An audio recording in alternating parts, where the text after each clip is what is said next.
On se retrouve en direct et maintenant on va parler d'un biocarburant, du bioéthanol avec Martial et Olivier. Bah oui, biocarburant à la mode, on entend un peu parler un peu partout désormais, c'est un peu le sujet qui revient beaucoup sur internet et dans les journaux. Exactement. Alors on va déjà commencer par qu'est-ce que le bioéthanol?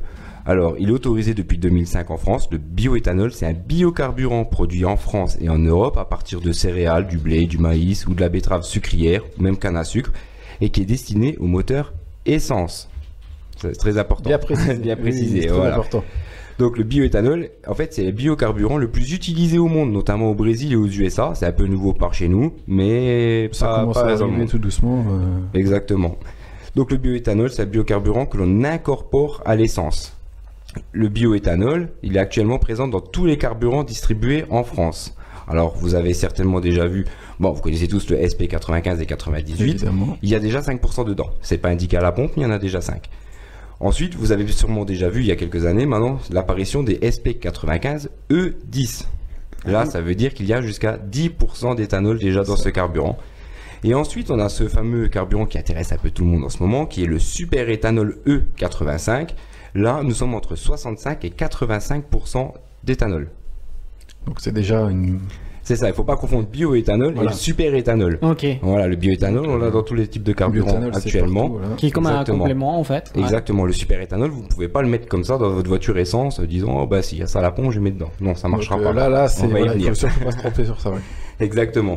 Donc justement, le superéthanol. Donc c'est le superéthanol 85 qui est le carburant essence sans plomb.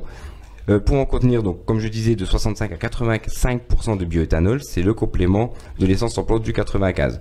Ce carburant est compatible avec des véhicules capables d'adapter automatiquement leur fonctionnement au taux d'éthanol du carburant utilisé, les véhicules dits flexi-fuel. Alors, attention, le flexi-fuel sont des voitures que l'on achète déjà prévues pour ce... Je commence à sourire parce qu'il y a Francis qui demande si ça peut tourner à la Mirabelle. Faudrait essayer. Peut-être qu'un jour, hein, on a un Lorrain. Surtout à Lorraine. Faudrait voir le budget de la Mirabelle, ça peut faire cher au litre. Mais bon, pourquoi pas. Ah, d'ailleurs, il y a une très bonne blague de Seb. Et le super éthanol. Le super éthanol. Ouais. On serait pas en Lorraine quand même. Il y a du niveau ce soir. Hein. On dirait. Donc les véhicules flexi-fuel, il y a déjà quelques modèles. Il y a notamment des. Alors si vous voulez jouer l'économie à fond, il y a déjà des Dacia, Logan MCV, Duster, Sandero. On a Ford aussi, forcément. Hein, les premiers dessus, c'était quand même le continent américain. Donc ils proposent plusieurs modèles. Renault aussi, avec des Mégane 3, des Clio, des Volvo, des Citroën C4. Donc on en trouve déjà quand même une paire en France qu'on peut déjà acheter, déjà prête, prévue à l'origine pour pouvoir fonctionner avec ce superéthanol. Donc le superéthanol, comme je disais, il a été lancé en France en 2006 par les ministères de l'Agriculture et de l'Économie. Le gouvernement français a décidé d'une série de mesures initiatives pour favoriser la mise sur le marché de ces véhicules flexi-fuel. Parce qu'il y a un intérêt, on va y venir, un intérêt écologique évidemment. Ça c'est intéressant. Ça en fait c'est un carburant qui avantage pas mal de monde. Okay. Donc vous allez me dire, justement, parlons d'avantages. Quels sont les avantages de ce carburant? Pourquoi Attends, Martial. Quels sont les avantages de ce carburant? Ah, merci pour la réplique. Tout d'abord, il est plus économique sur le court et le long terme. Alors le court terme, c'est grâce à un prix à la pompe qui est aux alentours de 70 centimes le litre. Ah oui, on est quasiment à 2 fois moins cher que je pense qu'on trouve en France. Et 50%. Et encore que les stations-service s'en mettent plein les poches, le vrai prix serait aux alentours normalement de 39 centimes. Ah oui. Oui, il y a une petite anecdote, c'est-à-dire qu'il y a eu des fois, des grandes enseignes, vous savez, des fois ils font des opérations prix coûtant. Donc ils l'ont fait sur l'essence, ils l'ont fait sur le diesel, mais ils ne l'avaient pas fait sur le superéthanol. Donc des gens sont pleins aux consommateurs. Voilà, exactement. Un organisme des consommateurs qui les ont obligés à mettre prix coûtant et c'est descendu à 39 centimes. Donc comme quoi, c'est pas les taxes qui font monter à ce tarif des 70 centimes. Ensuite, l'éthanol, il permet de décalaminer le moteur. Il nettoie tout le circuit par lequel il passe, donc le circuit de carburant. Il permet au moteur de moins chauffer, donc de faire aussi vivre les pièces plus longtemps. Donc ça, c'est pour le long terme. Long terme, oui. Il est plus écologique également. On parle de 50% de réduction des émissions de CO2. Ce qui est déjà très très bien. C'est très pas mal, hein. Oui. Voilà. Donc ensuite, pour les Donc ensuite, pour les particuliers, il y a aussi un petit avantage quand même. Il y a une exonération de 50 à 100% de la taxe proportionnelle sur les cartes grises selon les régions. Chez nous, c'est 50 en Lorraine. Donc là, on parle de la taxe que tu payes en fonction du nombre de chevaux. Au moment de faire ta c'est carte déjà grise, ça c'est de prix, 50%. Surtout qu'il n'y a pas que ça qui est offert. Un petit bonus. Alors disons que si tu achètes un véhicule essence que tu veux convertir, ça je vais revenir plus en détail après, c'est ce qui va intéresser beaucoup de gens. En Moselle, on offre en Lorraine, on offre 250 € pour une aide à la conversion. Ok. Maximum 250 €, c'est 50% du coût de la conversion. Donc encore un petit coup de pouce. Et pour les professionnels, alors ils peuvent faire un amortissement exceptionnel sur 12 mois avec plafond au lieu de 5 ans et récupérer la TVA à hauteur de 80% sur le bioéthanol acheté. C'est pas mal. Décidément, voilà, ils ont pensé à tout le monde. Tout le monde peut être récompensé. C'est beaucoup d'avantages pour l'instant. Voilà. Ensuite, alors certains disent on peut avoir un gain de puissance. Alors oui, mais uniquement si reprogrammation. Sinon, il n'y a aucun intérêt, vous n'allez pas gagner plus de puissance. Ouais, ça allait être ma question en termes de puissance. Ça ne change rien parce que finalement, les boîtiers et une reprogrammation, on va dire standard, vont te refaire, ils vont juste ajuster ton mélange qu'il soit assez riche ou pas trop pauvre, voilà. Mais ça va rien changer. Par contre, évidemment, ceux qui veulent faire du circuit, qui veulent mettre ça permet de décaler un petit peu l'allumage et du coup, ils pourront gagner un peu plus de chevaux. Donc, il faudrait passer directement sur un stage 2 finalement. Mais là, on parle d'une vraie reprogrammation. Voilà, on parle pas du geeké tuning au coin du quartier qui évidemment fait ça en 2 heures. Alors, je te parle de type BR Performance, ce genre d'entreprise qui fait.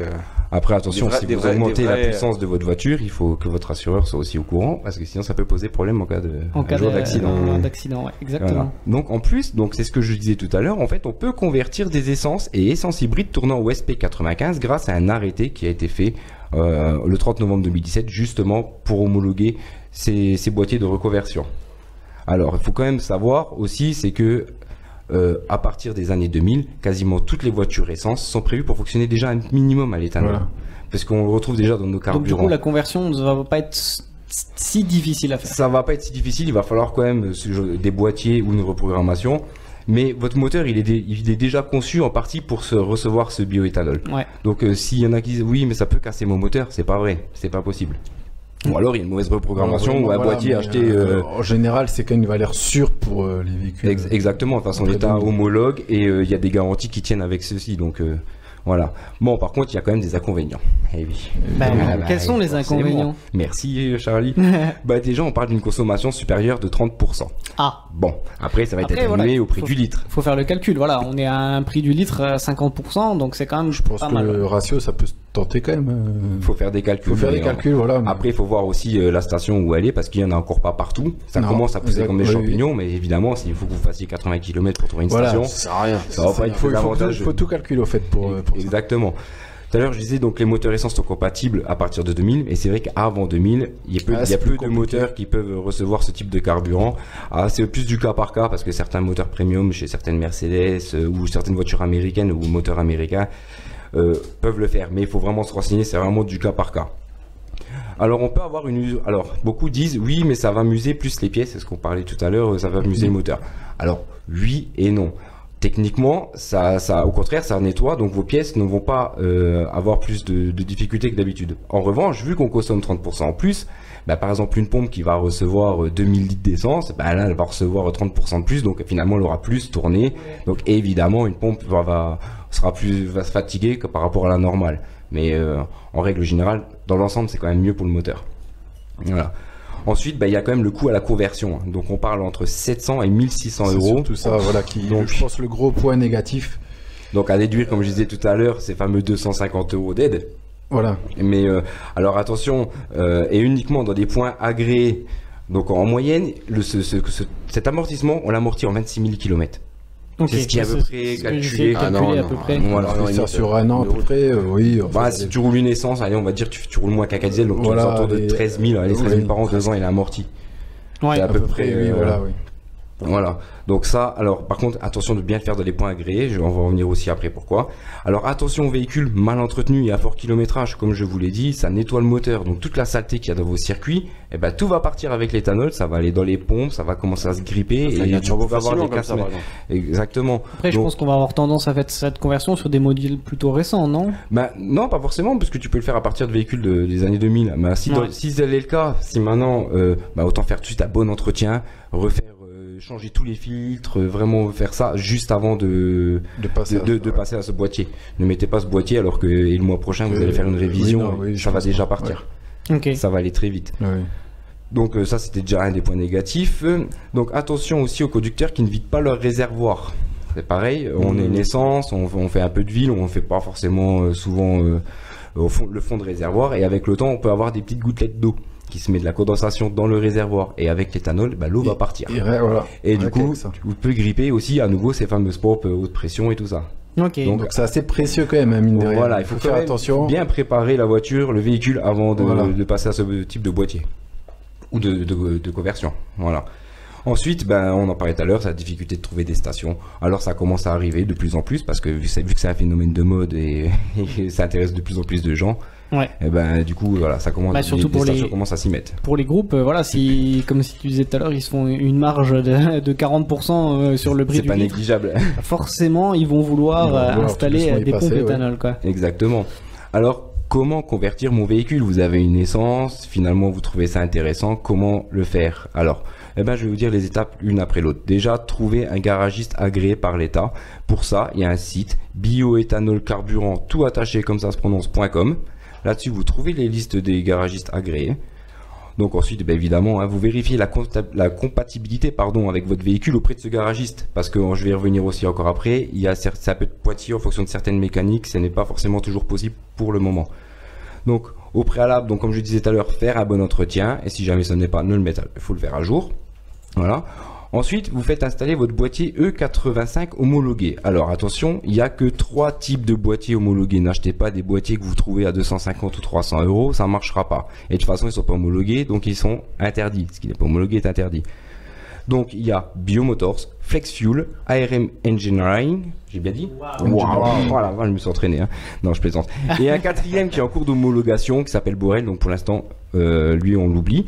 Voilà. Ensuite, le garagiste, une fois qu'il vous aura fait cette modification, il va vous transmettre un certificat de conformité accompagné du procès-verbal d'agrément du prototype de dispositif de conversion, donc le boîtier. Donc voilà pourquoi il faut un garage agréé. Vous avez besoin de ce papier En cas de revente, par exemple. en cas de revente, mais parce qu'il va falloir modifier la carte grise. Ah. Mais attention, Faut déclarer. attention, gratuitement. Ah. Voilà, donc vous pouvez faire modifier votre carte grise gratuitement. Le type de carburant dans la carte P3 va passer de ES en FE. Donc Ok. ce qui signifie voilà. Et donc pour cela, c'est tout simple. Vous allez simplement sur le site gouvernemental prévu, l'Agence nationale des titres sécurisés. Donc c'est démarchecartegrise.com. Le fameux. C'est le AMT. fameux site exactement. Et donc voilà. Ensuite, vous pensez à envoyer une copie de votre nouvelle carte grise à votre assureur. Ok. Toujours. Est-ce que tu penses que ça pourrait changer le prix de l'assurance Ça ne change rien, ni à l'assurance, mince. ni pour le contrôle technique. Ça, c'est une bonne chose. Pour Voilà. rien du tout, ça ne change. L'assureur, il s'en fiche, ça ne change pas la puissance. Donc après, qu'elle pollue plus ou qu'elle pollue moins, ça intéresse plus l'État et, Ça, c'est plus, vous aussi. les gens, si pour les vous, gens c'est en général, important. Voilà, elle va consommer plus, ce n'est pas non plus le problème de l'assureur. Lui, il s'en fiche complètement. Voilà. Donc ensuite, quelques points importants. Donc pour bénéficier aussi d'une aide dans le Grand Est, donc avec ces fameux 250 euros, vous allez sur www.grandest.fr dans les aides régionales et là vous trouvez soutien conversion bioéthanol 2019. À 2020 maintenant, je pense qu'ils ont mis à jour. Ouais. Oui, je pense. Voilà. C'est mieux. Oui, ça peut être mieux quoi. Et donc, alors je disais, attention, il n'est pas possible de faire poser un boîtier homologué sur un véhicule neuf avant de faire la carte grise. On va pas acheter une voiture essence de Renault, vous pouvez pas me mettre votre boîtier et puis je fais la carte grise direct en FE. Non, c'est pas possible. Ok. Il faut acheter la Après, de voiture toute façon, soit déjà FlexiFuel, soit le faire plus tard. Comme tu Alors, disais, vu le que c'est changement de gratuit, carte grise est gratuit, donc voilà. Exactement. Ensuite, faut faire attention un peu à ce qu'on peut lire sur les forums. Il y en a beaucoup qui disent oui, moi j'ai fait une reprog, bon ça marche, je dépasse pas les 3000 tours, mais sinon ça marche. Non, ça démarre, ça dépasse pas les 3000 Généralement, tours. ça Ça marche pas. C'est qu'il y a un problème. Ou des fois, on dit oui, ça marche bien, mais juste en hiver, j'ai quelques problèmes de démarrage à froid. C'est pareil. S'il y a un problème de démarrage à froid, c'est que ça fonctionne pas. Cartographie pas bonne ou. Voilà, ne quelque faites chose- pas n'importe quelque chose quoi. qui est mal fait. Voilà. On ne fait pas d'économie, comme je disais encore aujourd'hui à un ami, on fait pas d'économie quand on veut faire de l'économie, on investit pour faire de l'économie. Donc voilà. Et donc voilà, je pense qu'on a fait le tour. Est-ce que tu avais d'autres points Non, en gros, c'est exactement la même chose. Donc après, c'est vrai que pour un avis perso, moi je suis plutôt pour parce que, comme on nous dit tous, respecter l'environnement, faire attention à la planète. Je pense que c'est vraiment un gros plus dans l'avancée pour le futur, d'essayer de rouler avec ça. Alors c'est vrai que tout le monde ne pourra pas forcément y avoir accès, parce que certains conservent des voitures très anciennes, certains n'ont pas la comptabilité. Mais voilà, c'est, je pense, une très bonne chose en tout cas. Oui, parce que je rappelle, il y a une info qui est tombée d'Autoplus, la moyenne d'âge des véhicules en France est de 10,6 ans. Donc on est en 2010, donc techniquement, ça concerne beaucoup de voitures finalement. Ça peut, voilà, ça m'étonne, 10 ans, ça fait pas trop en fait. Hein. Oui, ça dépend des régions après. Il y a Seb qui nous écrit, je pense que ça restera un effet de mode, ça durera pas. Difficile de remplacer les carburants fossiles. Par exemple, les transporteurs ne pourront jamais passer à l'éthanol. Bah, il faut savoir que si on regarde vraiment les États-Unis et le Brésil, eux, c'est indispensable, ils tournent qu'à ça. Tous leurs moteurs sont flexifuel. On peut importer une américaine maintenant qui a 10 ans, elle est déjà flexifuel. Donc au pire, on a juste à mettre de l'éthanol ici, ça fonctionne. Ça là-dessus, il n'y a pas vraiment de souci. Maintenant, si on regarde, il n'y a pas vraiment trop d'inconvénients parce que les voitures sont déjà prévues en partie pour ça. Et peut-être même qui dit pas dans l'avenir, on nous impose déjà le SP E10 en France, le 95 E10. Pourquoi on nous imposerait pas plus tard le 30 et le 60 de plus en plus, ouais. Donc ça ne veut rien dire. Le seul, par contre, ça j'ai oublié d'en parler, c'est qu'attention, les voitures à injection directe, pour le moment, il n'y a que Biomotors qui fait un boîtier pour ces types de moteurs. Et j'ai eu des retours comme quoi que ça fonctionnait moyen, c'est encore pas tout à fait au point. Pourtant c'est homologué, donc bon, à voir si maintenant ils ont peut-être. Ça serait bien qu'on ait un retour si quelqu'un connaît quelqu'un qui a pu mettre ce boîtier, parce qu'on trouve un peu de tout et n'importe quoi sur internet. Mais apparemment, ce sera encore pas tellement au point pour les voitures à injection directe. Ça en concerne quand même pas mal. Ok, bon après voilà, s'il y a de la demande, je pense que ça oui, ils travaillent dessus, ça c'est sûr et certain. Après, ça va venir peu à peu, effectivement. C'est un peu une course. Mais bon, en conclusion, pour ceux qui veulent vraiment essayer de passer à ça, il faut vraiment suivre les règles. Comme tu les as appelés, dans l'ordre. Il faut bien suivre les règles. Parce que sinon, voilà, ça peut avoir des problèmes ensuite. On court vite à la catastrophe. Et puis on peut avoir des cas, c'est important. Une voiture aussi, qui démarre pas au bout d'un moment, c'est que c'est pas normal et au bout d'un moment, elle vous le fait payer. Ok. Donc voilà. Eh ben merci bien pour ce Je vous en prie, j'espère que petit reportage. toutes vos questions.